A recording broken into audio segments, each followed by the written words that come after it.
TV ನ್ಯೂಸ್ಗೆ ಸ್ವಾಗತ. ನಾನು ರಂಗನಾಥ್ ಭಾರದ್ವಾಜ್. ನಾವು ನೋಡ್ತಾ ಇದ್ದೀವಿ ನಿಜಕ್ಕೂ ಕನ್ನಡ ಚಿತ್ರರಂಗಕ್ಕೆ ತುಂಬಲಾರದಂಥ ನಷ್ಟ. ನೋಡಿ, ಲೈಟ್ ಹಾಕಿ ಸಿನಿಮಾ ತೆಗಿತಾರೆ, ಆದರೆ ಆ ಲೈಟ್ ಆಫ್ ಮಾಡಿ ಸಿನಿಮಾ ತೋರಿಸ್ತಾರೆ. ಹಿಂಗಾಗ್ಬಿಡುತ್ತೆ ಅಂತಂದರೆ ಇದು ನೆರಳು ಬೆಳಕಿನ ಆಟ. ಹಾಗೇನೇ ಈ ನಿರ್ಮಾಪಕರು, ನಿರ್ದೇಶಕರು, ನಟರು ಯಾರನ್ನೇ ನೋಡಿ ಅವರಲ್ಲೂ ಕೂಡ ಒಂದು ಲೆಕ್ಕದಲ್ಲಿ ಅವ್ರ ಜೀವನದಲ್ಲಿ ನೆರಳು ಬೆಳಕಿನ ಆಟನೇ ನಡೀತಿರುತ್ತೆ. ಈಗ ಸುದೀರ್ಘವಾದಂಥ ನಿದ್ರೆ ಮತ್ತೆ ಎದ್ದು ಬರೆದಿರುವಂತಹ ನಿದ್ರೆಯಲ್ಲಿದ್ದಾರೆ. ನಾವು ನೋಡ್ತಾ ಇದ್ದೀವಿ ರವೀಂದ್ರ ಕಲಾಕ್ಷೇತ್ರದಿಂದ ನೇರ ದೃಶ್ಯಾವಳಿಗಳನ್ನು. ಸುದೀಪ್ ಬಂದಿದ್ದಾರೆ, ಸುಧಾರಾಣಿ ಬಂದಿದ್ದಾರೆ. ಸ್ಯಾಂಡಲ್ವುಡ್ ಸ್ಟಾರ್ಗಳು ದ್ವಾರಕೀಶ್ ಅವರಿಗೆ ನಮನ ಸಲ್ಲಿಸ್ತಾ ಇದ್ದಾರೆ. ಎಲ್ಲಿಯ ಹುಣಸೂರು, ಎಲ್ಲಿಯ ಮೈಸೂರು, ಎಲ್ಲಿನ ಚೆನ್ನೈ, ಎಲ್ಲಿನ ಹೈದರಾಬಾದ್. ಚಿತ್ರ ಮಾಡೋದು ಅಂತಂದ್ರೇನು? ಒಬ್ಬ ಮೆಕ್ಯಾನಿಕಲ್ ಇಂಜಿನಿಯರಿಂಗ್ ಓದಂಥ ಒಬ್ಬ ಹುಡುಗ ಕುಳ್ಳ ಡಿಪ್ಲೊಮಾ ಮಾಡಿದ್ದು. ಜಗದೀಶ್ ಚಿಯಾ ಬೆಳೆದು ಕ್ವಿಂಟಾಲ್ಗೆ 30,000 ಆದಾಯ ಗಳಿಸ್ತಿದ್ದಾರೆ. ನೀವು ಕೂಡ ಅವರಿಂದ ಕಲಿಬೇಕಾ? ಅವ್ರ ಜೊತೆ ವಿಡಿಯೋ ಕಾಲ್ನಲ್ಲಿ ಮಾತಾಡಬೇಕಾ? ಈಗಲೇ ಫ್ರೀಡಮ್ ಆ್ಯಪ್ ಡೌನ್ಲೋಡ್ ಮಾಡಿ. ಅವನನ್ನು ಚಿತ್ರರಂಗ ಕೈ ಬೀಸಿ ಕರೆಯುತ್ತೆ. ಅದಾದಮೇಲೆ ಆ ಚಿತ್ರರಂಗದ ಬೆನ್ನು ಹತ್ತಿ ಹೋಗ್ತಾರೆ, ಚಿತ್ರಗಳನ್ನು ಮಾಡ್ತಾರೆ, ಹಾಸ್ಯ ಪಾತ್ರಗಳು. ಅಲ್ಲಿಂದ ನಿರ್ಮಾಪಕ, ನಿರ್ದೇಶಕ ಒಂದಾ ಎರಡ.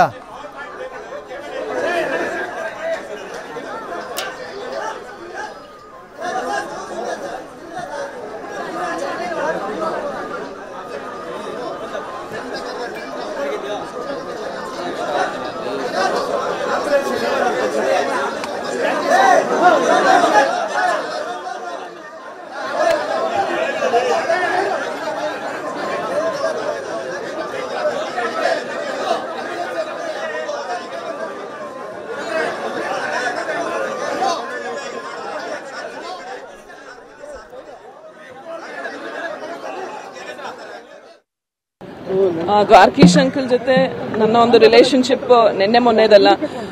ಅವ್ರ ಬ್ಯಾನರ್ ಅಲ್ಲಿ ನಾನು ಚೈಲ್ಡ್ ಆರ್ಟಿಸ್ಟ್ ಆಗಿ ಕೆಲಸ ಮಾಡಿದ್ದೀನಿ. ಅದ್ರ ಜೊತೆಗೆ ಚಿಕ್ಕ ವಯಸ್ಸಿಂದ ಅವರು ಬೆಂಗಳೂರು ಮನೆ ಆಗಿರ್ಬೋದು ಅಥವಾ ಚೆನ್ನೈಯಲ್ಲಿ ಆಗಿರ್ಬೋದು, ಆಲ್ಮೋಸ್ಟ್ ಪ್ರತಿ ವರ್ಷ ಓಡಾಟ, ಆ ಒಂದು ಸಂಬಂಧ ಇತ್ತು. ಅವರ ನಿರ್ದೇಶನದಲ್ಲಿ ಕೆಲಸ ಮಾಡಿದ್ದೀನಿ. ಅವ್ರ ಜೊತೆ ಬೇಕಾದಷ್ಟು ಸಿನಿಮಾಗಳಲ್ಲಿ ನಟಿಸೋಂಥ ಅವಕಾಶ ಸಿಕ್ಕಿತ್ತು. Definitely it's a very big loss. ಯಾಕೆಂದರೆ ಕನ್ನಡ ಸಿನಿಮಾಗಳಿಗೋಸ್ಕರನೇ ಅವರ ಜೀವನನ ಮುಡುಪಾಗಿಟ್ಟಿದ್ರು. ಅವರಿಂದ ಒಂದು ಧೈರ್ಯ ಎಷ್ಟೋ ಜನ ನೋಡಿ ಕಲ್ತಿದ್ದಾರೆ. ಎಷ್ಟೇ ಏಳು ಬೀಳುಗಳಿರಲಿ, ಆದರೆ ಆ ಸಿನಿಮಾ, ಆ ಪ್ಯಾಷನ್, ಅದ್ರ ಬಗ್ಗೆ ಅವ್ರನ್ನ ನೋಡಿ ಕಲಿಬೇಕು.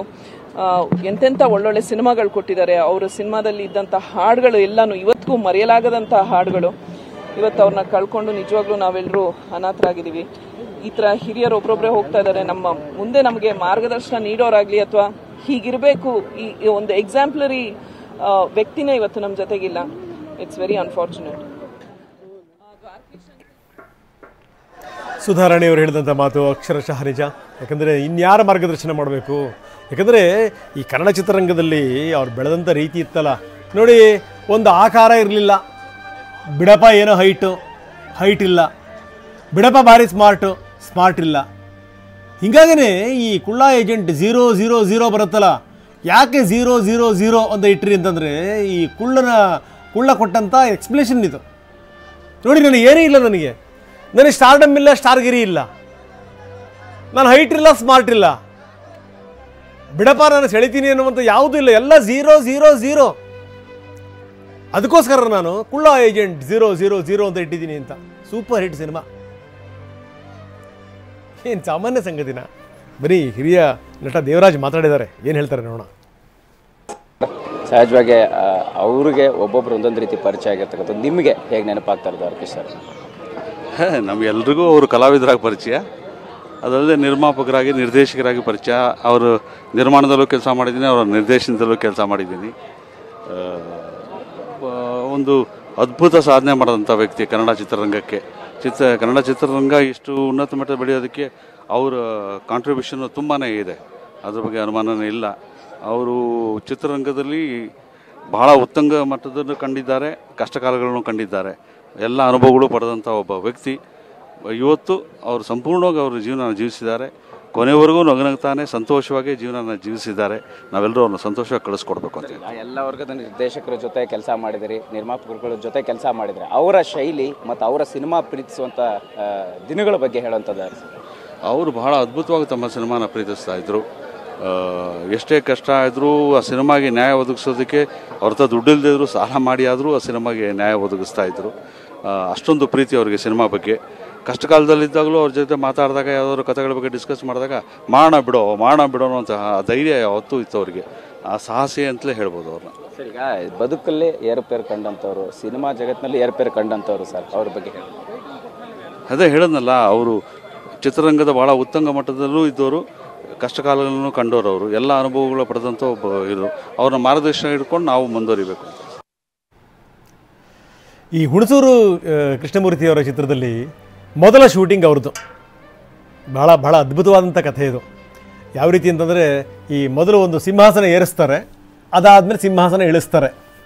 ಅದು ಮೊದಲ ಶಾಟ್. ಅದು ಆ ಮೊದಲ ಶಾಟ್ ಸಂದರ್ಭದಲ್ಲಿ ಬಹುಶಃ ವಂಶವೃಕ್ಷ ಅಂತ ಅನಿಸುತ್ತೆ. ಅದು ಅಲ್ಲಿ ಭಾಳ ಅದ್ಭುತವಾದಂಥ ಒಂದು ಪ್ರಸಂಗ ಆಗುತ್ತೆ. ಏನು ಅಂತಂದರೆ, ಈ ಮೊದಲೇನು ಅಂದರೆ, ಈ ಸೋದರ ಅಳಿಯ ತನ್ನ ತಂಗಿ ಮಗ, ಹುಣಸೂರು ಕೃಷ್ಣಮೂರ್ತಿಯವರ ತಂಗಿ ಮಗ ದ್ವಾರಕೇಶ್ ಅವರು ಶೂಟಿಂಗ್ ಆಗುತ್ತೆ. ಶೂಟಿಂಗ್ ಆದ ತಕ್ಷಣ ಸಿಂಹಾಸನ ಏರಿದ್ರು. ಯಾಕೆ ಸಿಂಹಾಸನದನ್ನೇ ಇಟ್ಟರು ಅಂತಂತಂದರೆ, ಇಲ್ಲ ಏನು ಅಂತಂದರೆ, ಈ ಕರ್ನಾಟಕದ ಜನರ ಹೃದಯ ಸಿಂಹಾಸನ ಏರಬೇಕು ಅನ್ನೋಂಥ ಕಾರಣಕ್ಕೋಸ್ಕರ ಅದನ್ನಿಟ್ಟಿದ್ದು. ಅದಾದಮೇಲೆ ಕೊನೆಗೆ ವಾಪಸ್ ಏನಾಗ್ಬಿಡ್ತು ತಕ್ಷಣಕ್ಕೆ, ಸರ್ ಲೈಟ್ ಇದೆ, ಎಲ್ಲ ಇದೆ, ಆ ಸಿಂಹಾಸನದಿಂದ ಇಳಿಯೋದನ್ನು ಮಾಡಬೇಡ ಅಂತಂತಂದ್ರು ಕ್ಯಾಮ್ರಾಮನ್ನು. ಆಯ್ತಪ್ಪ ಅಂತಂದ್ರೆ ನಿರ್ದೇಶಕರು. ಸಿಂಹಾಸನ ಹತ್ತಿದ್ದಾಯಿತು, ಸಿಂಹಾಸನ ಇಳಿದಿದ್ದು ಆಯಿತು. ನೋಡಿ ಎಂಥ ಇದು ಅಂತಂದರೆ, ಸಿಂಹಾಸನ ಏರಿದ್ರು ಕುಳ್ಳ, ಆದರೆ ಸಿಂಹಾಸನ ಇಳಿದ್ರು. ಬಂದಂಥ ವ್ಯಕ್ತಿ ಖಾಲಿ ಕೈನಲ್ಲಿ ಹೊರಟುಬಿಟ್ರು. ಬಂದಿದ್ದು ಖಾಲಿ ಕೈನಲ್ಲಿ, ಹೋಗ್ತಿರೋದು ಖಾಲಿ ಕೈನಲ್ಲಿ. ಎಂಥ ಒಂದು ಸಂದರ್ಭ ನೋಡಿ, ಎಂಥ ಒಂದು ಸನ್ನಿವೇಶ ನೋಡಿ.